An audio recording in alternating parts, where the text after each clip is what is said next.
নমস্কাৰ আৰু লগতে হেপী মাঘ বিহু সকলোকে। আজি আপোনালোকক দেখাম মই মাঘ বিহুৰ কাৰণে মই কি বনাইছিলোঁ। সো ফাৰ্ষ্টত মই দেখাই আছোঁ, এইটো হ'ল ঘিলা পিঠা। আপোনালোকে চাব পাৰে ইয়াতে বনাইছোঁ। আৰু এফালে আছে তিল পিঠা। ইয়াতে তিল অকল নহয়, তাতে মই নাৰিকলৰো বনাইছোঁ, তিলৰো বনাইছোঁ। এতিয়া আপোনালোকে চাব পাৰে। কিছুমান বেয়াও হৈছে, আকৌ নাহেও কিন্তু বেয়া হৈছে বুলি।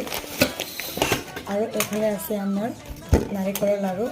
আৰু আপোনালোকে চাব পাৰে নাৰিকলৰ লাড়ু এয়া মই আৰু মোৰ দেউৰানীয়ে বনাইছোঁ, আৰু আমাৰ মা, আমি চবে মিলি বনাইছিলোঁ। এইফালে আছে, তাতে আছে তিলৰ লাড়ু আৰু মুড়িৰ লাড়ু। এইফালে আপুনি চাব পাৰে। এইটো খাই পেলাই আধা শেষো হৈ গ'ল এতিয়ালৈকে।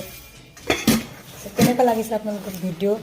এটা লাইক কৰিব, এটা কমেণ্ট কৰিব নাপাহৰিব, আৰু ভাল লাগিলে ভিডিঅ'টো শ্বেয়াৰ কৰি দিব। Thank U.